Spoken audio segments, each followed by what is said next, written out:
We Christians believe that the Holy Spirit works not only among Christians, but moves throughout humanity and wherever people are seeking truth. And I think I would believe, and I think many would perhaps agree with me, that the Holy Spirit is at work in the way you and many of your fellow monks and lay Tibetans have brought the wisdom of Tibet and the compassion and the example of forgiveness and generosity and compassion to us here in the West at great personal cost and suffering. And I think that, as I said to Your Holiness earlier, I think your visits to this country and to the West are a great gift to Christianity, because I think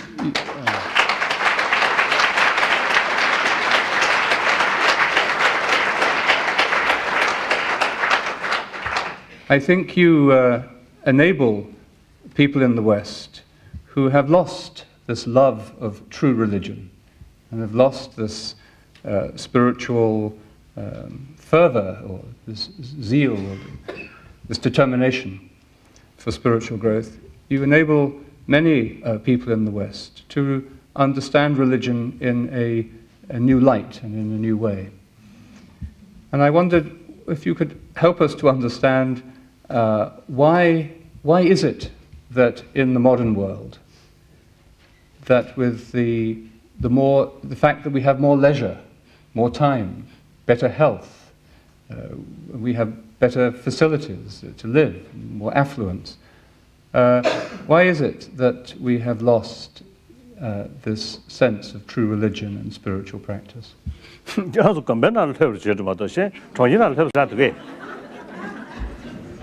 Holiness was saying that maybe in your monasteries you have leisure, but outside in the especially in the city. Especially in the cities, the people whole have lifestyle is something like a clock. The whole life seems to be running at such a fast pace. It's like a sort of a clock, never stopping for an instant.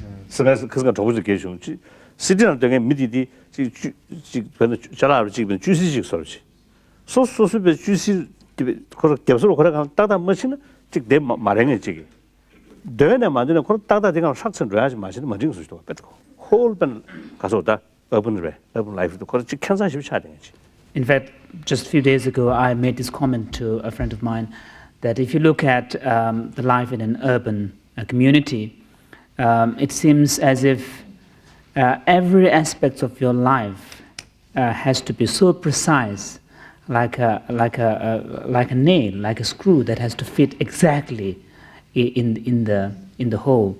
And so in some sense there is no control of your life. You have to really, in order to survive, you have to just follow this kind of pattern and in the pace that is set.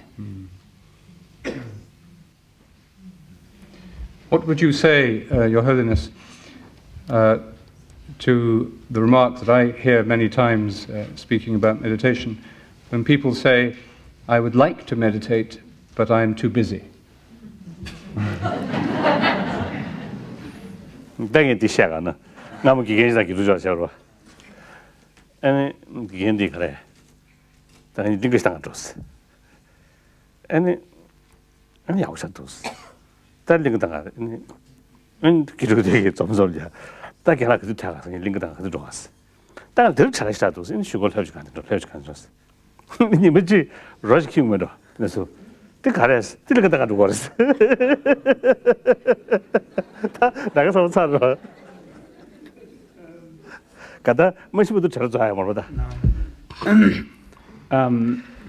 So with regard to this question, I would like to tell you a story. There were two monks, a teacher and his student, and one day the teacher said, as a sort of in order to give some sort of encouragement to his student, one day we will definitely go for a picnic.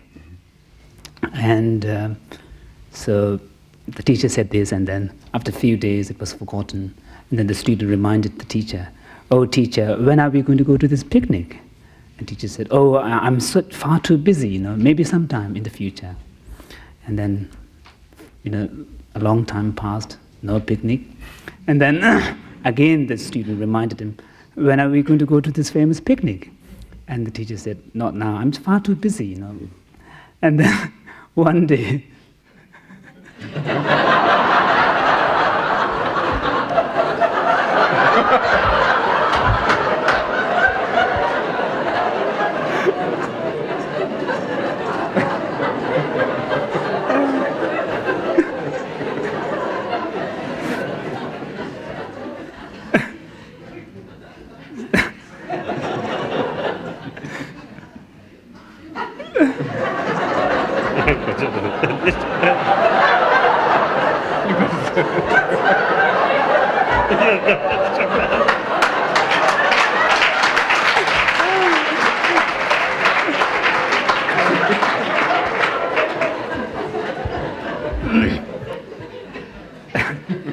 so one day the student saw a dead body being carried away.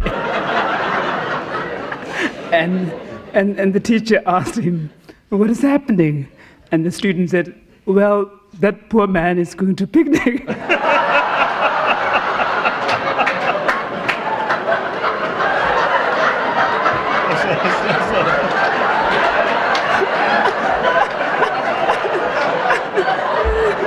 So the meaning is whole life, unless you find some opportunity, otherwise it's busy always there.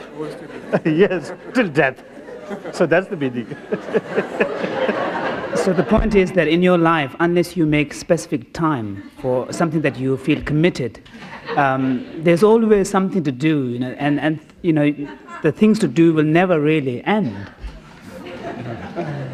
I think the strain of the last few days has been too much for